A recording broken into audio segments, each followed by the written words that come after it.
Bienvenidos todos y cada uno. Estamos en la serie Siguiendo las huellas de Jesús de Nazaret.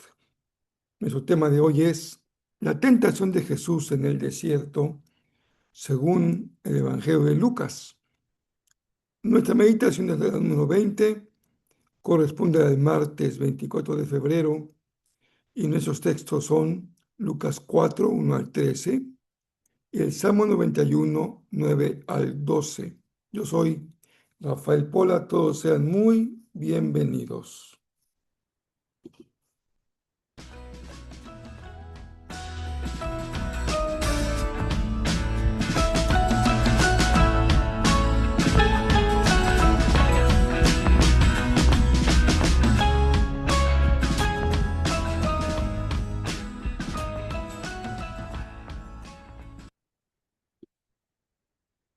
Sin importar cuál sea tu historia de vida, tu historia de seguimiento de Jesús, todos coincidimos en algo, ya sea que vengamos de una familia armónica, con un buen desarrollo, y llegado el momento en que tuvimos que entregar nuestra vida a Jesús, tal vez fue una transición suave, sin cambios demasiado bruscos, o vengamos de una herencia difícil, de un pasado con conflicto, con lucha, con adicciones, con alguna situación muy especial en nuestra vida personal, pero sea un caso o el otro, todos tenemos una misma lucha en el presente.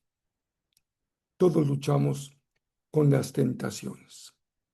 Es una barrera que encontramos en nuestro camino de seguimiento a Jesús. Algunos somos más sensibles a barreras internas que tienen que ver con conflictos con nosotros mismos. Y otros casos enfrentamos barreras que tienen que ver con nuestro contexto social, con el momento cultural y con la lucha espiritual en la que todos estamos involucrados de una o de otra manera. Es por eso que esta historia de la tentación de Jesús en el desierto resulta tan importante para cada uno de nosotros.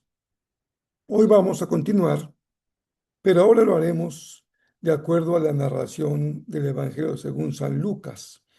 Tenga su Biblia a la mano, Lucas 4, verso 1 hasta el verso número 13. Hay algunas pequeñas variaciones en Lucas que son muy instructivas, enriquecen nuestro acercamiento y enriquecen nuestra lectura del tema, nuestro acercamiento al tema de la tentación. Dice el texto bíblico de Lucas 4, entonces Jesús, lleno del Espíritu Santo, regresó del río Jordán y fue guiado por el Espíritu en el desierto. Aquí hay una peculiaridad en Lucas. Su énfasis en la manifestación y en la obra del Espíritu Santo en todo el Evangelio. Verso 2. Donde fue tentado por el diablo durante 40 días. Jesús no comió nada en todo ese tiempo y comenzó a tener mucha hambre. Entonces el diablo le dijo, si eres el Hijo de Dios, dile a esta piedra que se transforme en pan. Jesús le dijo, no. Las Escrituras dicen, la gente no vive solo de pan. Entonces el diablo lo llevó a una parte alta y desplegó ante él todos los reinos del mundo en un solo instante. Te daré la gloria de estos reinos y autoridad sobre ellos, le dijo el diablo, porque son míos para dárselos a quien yo quiera. Te daré todo esto si me adoras. Jesús le respondió, las Escrituras dicen, adora al Señor tu Dios y sírvele únicamente a Él. Entonces el diablo lo llevó a Jerusalén, al punto más alto del templo, y dijo, si eres el Hijo de Dios, tírate, pues las Escrituras dicen, Él ordenará a sus ángeles que te protejan y te guarden, y te sostendrán con sus manos, para que ni siquiera te lastimes el pie con una piedra. Jesús le respondió, las Escrituras también dicen, no pondrás a prueba al Señor tu Dios. Cuando el diablo terminó de tentar a Jesús, lo dejó hacia la siguiente oportunidad. El relato de Jesús en el desierto es muy peculiar. No hay ningún otro ejemplo que pueda compararse. Nadie ha vivido esa experiencia como la que vivió Jesús. Es única. Solamente Él enfrentó en el desierto la tentación del diablo. Pero si bien esto es cierto, también es verdad que es un modelo, un prototipo, una forma en que esto suele presentarse en la vida de cada creyente. No somos tentados exactamente igual, pero el hecho es que todos somos tentados. Decíamos ayer que Jesús no fue tentado desde su interior, porque en él no había ninguna situación maligna, pero que él fue tentado desde afuera, usando como la vía de la tentación una necesidad humana de satisfacer el hambre. ¿Qué diferencia hay con Lucas, con Mateo, respecto a Mateo? En que Lucas cambia el orden de las tentaciones, ya que coloca al final la que se da en el templo de Jerusalén. De esta manera encontramos cómo en Lucas hay una atención especial al significado profundo y espiritual de la obra de Jesús en todo su evangelio. Marcos apenas menciona este episodio y no entra a describir las tentaciones concretas. Lucas desarrolla un diálogo detallado entre Jesús y el diablo. Enfatiza que Jesús es lleno del Espíritu Santo y que es el Espíritu quien lo guía al desierto. Y añade un matiz único. El diablo se aleja hasta un momento oportuno, insinuando que el conflicto continuará más adelante. Y les decía yo que ese es un elemento paradigmático, porque es muy común que la tentación llegue a nuestra vida en los momentos más altos de vida espiritual. Como hemos tenido un encuentro con el Señor muy significativo, cuando ha habido un desarrollo profundo de madurez espiritual, como hemos sido bendecidos con una visita especial de la palabra en nuestro corazón, ese es el momento de la tentación. Déjeme decirlo de esta manera. Cuando alguien está más satisfecho, es el momento en que también es vulnerable. Ese sentimiento de satisfacción plena nos hace descuidar nuestra vida y somos blanco de la tentación. También encontramos aquí un elemento que es muy peculiar de esta historia. El diablo es una figura unipersonal, es una persona, un individuo. No es omnipresente, no es omnisciente, no es omnipotente. Lo encontramos aquí por la importancia que tiene esta historia. Está muy cercano el desenlace de una historia de la salvación de miles de años. Es por eso que su figura aquí se presenta con tanta claridad y también su rol ocupa tal importancia. Tú y yo creo que difícilmente somos tentados por el diablo. Claro, hay huestes espirituales de maldad, hay circunstancias, hay la cultura, la sociedad, el tiempo, la influencia del medio en que vivimos. Y hay muchas formas en que somos tentados en nuestra vida personal, pero muy seguramente el diablo andará ocupado hoy de otras personas en otros lugares del mundo. Por eso vale la pena recordar la importancia que tiene conocer esta figura, porque hay mucho de, diríamos, de falsas noticias o de ignorancia o de religiosidad popular sobre esta figura en la Biblia. La figura del diablo en Lucas 4 representa la culminación de una transformación teológica que va dando lugar desde el acusador o fiscal de un tribunal divino, como se observa en el libro de Job, en donde la función del diablo es acusar, hasta convertirse aquí en Lucas en un adversario cósmico que tiene autoridad sobre los reinos de la tierra, como él afirma. Y si no la tiene, por lo menos él lo afirma. En esta forma de narrarlo, Lucas, su función es actuar como el reverso oscuro, la parte oscura de la luna de la historia de Israel. Utiliza el desierto como su lugar de desempeño, donde se siente en su medio. No como un lugar en donde alguien es purificado, como lo hemos visto en la historia del cristianismo, con muchos monjes y ascetas que acuden al desierto como un proceso de purificación. Aquí es un escenario en donde lo que se da es una seducción, en donde lo que él busca es que se repita el fracaso de Israel en su caminar por el desierto en el Éxodo. Aquí el diablo personifica, asume las tentaciones históricas de Israel, la idolatría, el hambre y la presunción. El diablo se posiciona como una gran mentalidad estratégica que domina el arte de la manipulación. Conoce la Biblia y cita la Biblia para proponer un mesianismo a Jesús basado en el poder y en el espectáculo. Tírate y te van a recoger, en lugar del valor que Jesús le dio en su reino al servicio.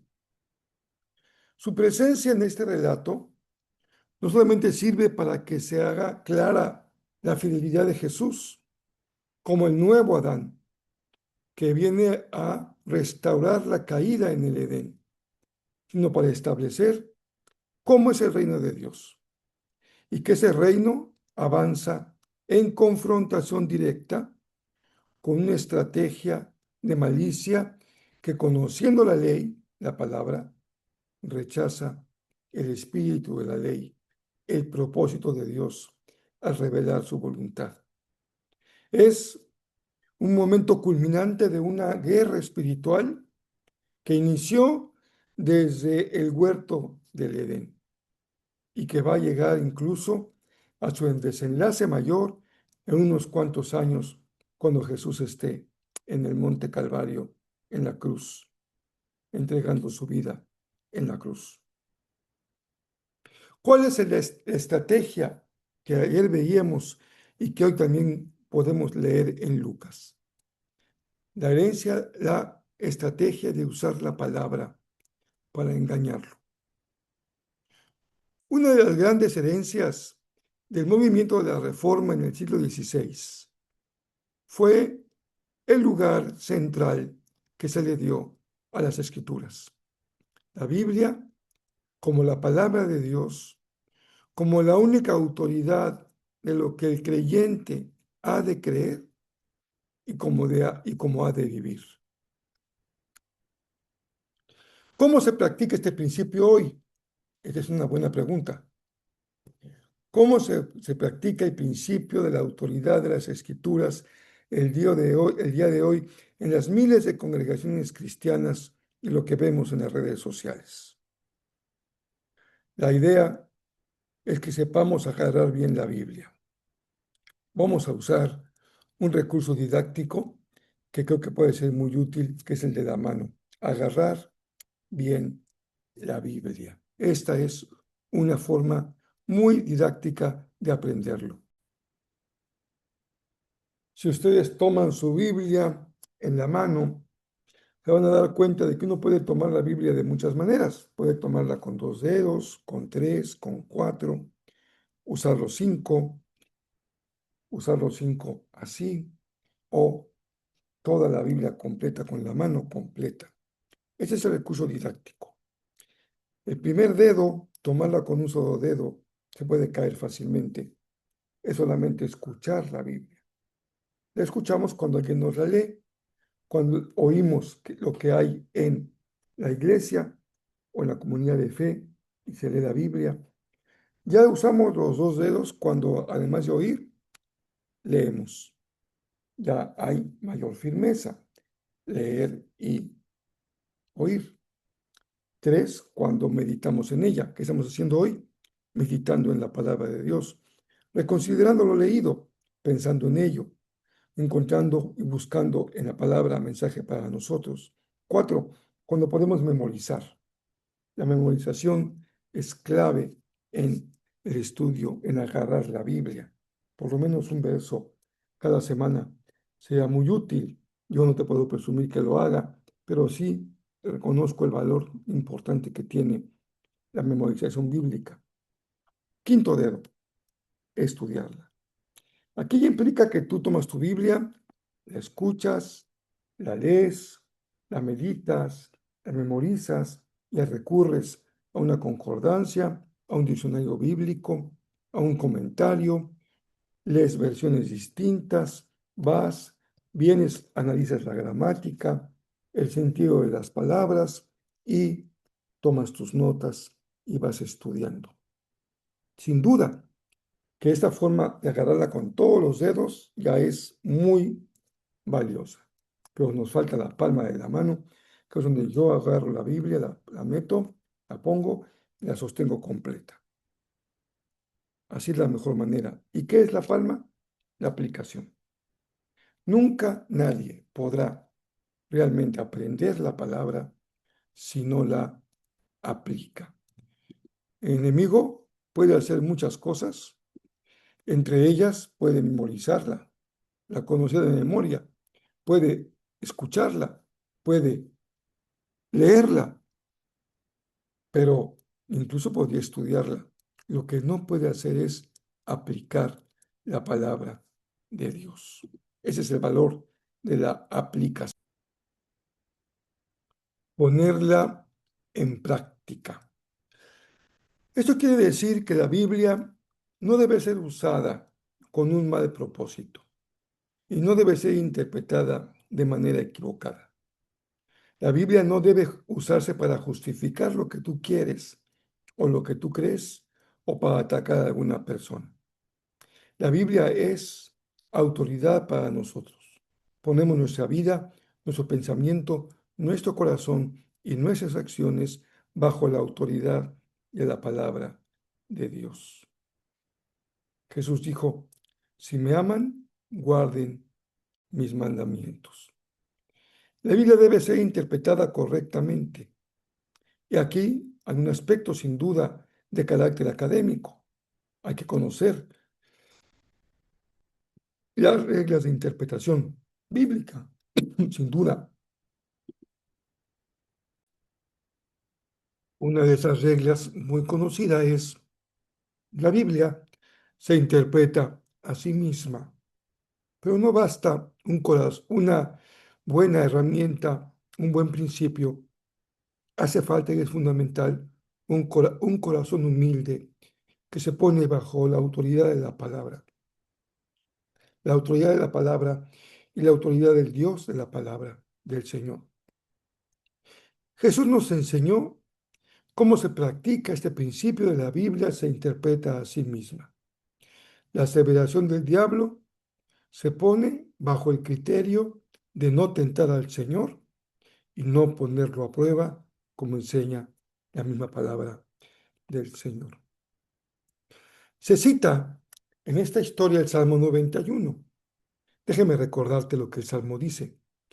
Si haces al Señor tu refugio, el Altísimo tu resguardo, ningún mal te conquistará, ninguna plaga se acercará a tu hogar, pues Él ordena a sus ángeles que te protejas, pues te protejan por donde vayas, te sostendrán con sus manos para que ni siquiera te lastimes el pie con una piedra. El episodio en el que el diablo cita el Salmo 91, que es justamente el de la tentación de Jesús en el desierto, nos enseña que incluso la Biblia puede usarse de forma manipulada cuando la sacamos del contexto y que no basta con que repitamos un versículo para expresar la verdad.